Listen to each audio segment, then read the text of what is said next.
네, 안녕하세요. 김기왕입니다. 잘 지내셨죠? 오늘 강연에서는 와인 그리고 데이터 사이언스의 상관관계에 대해서 좀 얘기를 해보려고 하는데요. 일단 먼저 좀 본격적인 강의를 시작하기 전에 그 와인이 저희한테 어떤 과정을 통해서 오는지에 대해서 좀 설명을 드려볼까 합니다. 일단 와인 같은 경우는 여러분들도 잘 아시다시피 포도를 일단 재배를 하죠. 그러니까 포도를 재배하고 숙성을 시키고 병입을 한 다음에 어느 정도 묵히고 나서 저희한테 오는 그런 구조라고 보시면 되는데요. 근데 이게 흥미로운 게 뭐냐면요. 이 화이트 와인이나 레드 와인 같이 좀 가벼운 와인 같은 경우는 한 몇 달 정도만 이제 묵히고 저희한테 이게 온다라고 보시면 되는데, 이 프랑스 보르도 지방에서 나오는 굉장히 고품질 이런 와인 같은 경우는 최소 한 2년 정도는 숙성시킨 다음에 저희한테 온다라고 보시면 될 것 같습니다.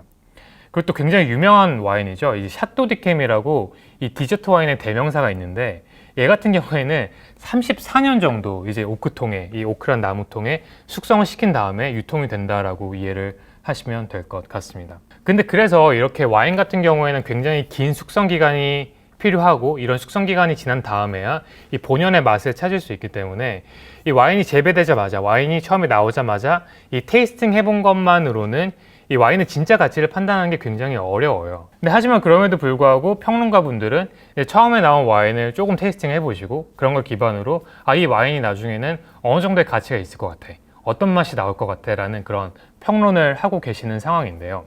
근데 이제 이런 걸 보고 미국에 있는 프린스턴 대학교의 이 아슌 펠터라는 경제학과 교수가 이건 좀 말이 안 된다. 이게 어제 처음에 나온 와인을 테이스팅 해보고 나중에 가치를 평가할 수 있어. 이거는 좀 앞뒤가 안 맞는데 라고 주장을 하신 거고요.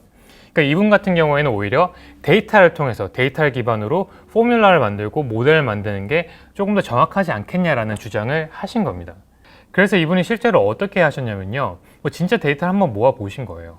그래서 1952년부터 1980년까지 생산된 보르도 와인 관련된 데이터를 취합을 하시고 가공을 하셨고요.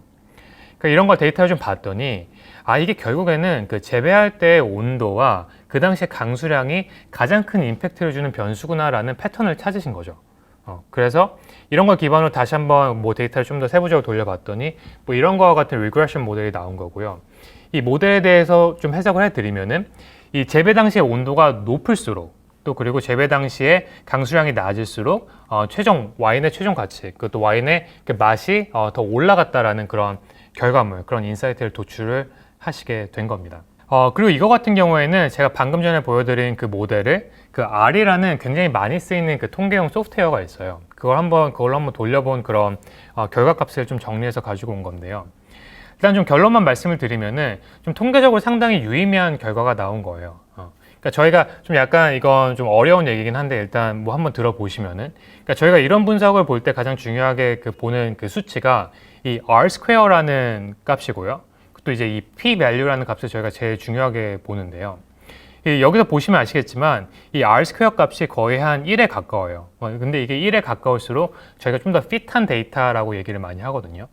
또 여기 같은 이 개수 같은 경우에는 이 개수에 해당하는 p value가 거의 0에 가깝죠. 0.06, 0.03, 0.0001, 이건 그냥 0이나 마찬가지고. 근데 이게 이 p value가 0에 가까울수록 저희가 통계학적으로 더 유의미한 결과값이다라고 얘기를 하거든요.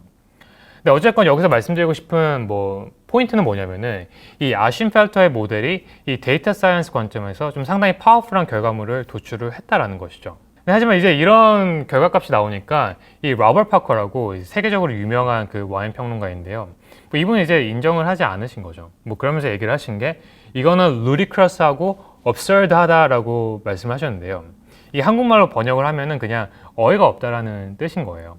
그러니까 이분의 논리는 이런 거죠. 너네가 영화 평론을 하는데 디렉터나 배우만 가지고 영화 평론을 할 수 있어? 못 하잖아. 와인도 마찬가지야 라고 얘기를 하신 거고, 저는 어느 정도 이 논리에 일리는 있다라고 생각을 하는데요. 근데 하지만 그럼에도 불구하고 최종 결과는 이 아슌 펠터의 모델이 더 정확하다라는 그런 결과값을 저희한테 보여주는데요.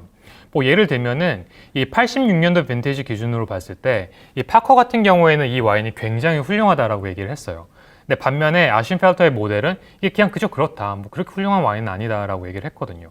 근데 최종 결과값을 봤더니 이게 그 모델이 얘기한 대로 그냥 그저 그런 와인인 것으로 저희가 판명이 된 거죠. 또 마찬가지로 89년도나 90년도 빈티지 기준으로 봤을 때도 파커 같은 경우에는 이게 그냥 그저 그런 와인이다라고 평가를 한 반면에 그 아쉬펠터의 모델은 굉장히 훌륭하다라고 얘기를 했고요. 또 최종 결과값은 뭐 결국에 또 마찬가지로 그 아쉬펠터의 그런 예측이 더 정확했던 것으로 판명이 나게 되었습니다. 그래서 저는 이게 결국에는 데이터의 힘을 잘 보여주는 사례다라고 생각을 하고 있고요. 이게 어떻게 보면은 좀 온전히 인간의 영역이라고 생각됐던 부분을 데이터를 기반으로 한 의사결정이 좀 상당히 효율적으로, 상당히 정확하게 대체를 한 그런 사례라고 봐주시면 될 것 같고요. 그리고 이 부분 같은 경우에는 제가 석사를 할 때 그 빅데이터 수업을 들었을 때 저희 교수님께서 해주신 말씀인데, 이 결국에 데이터 사이언스라는 거는 이 X값을 기반으로 Y값을 정확하게 예측하는 그런 학문이라고 보시면 되거든요.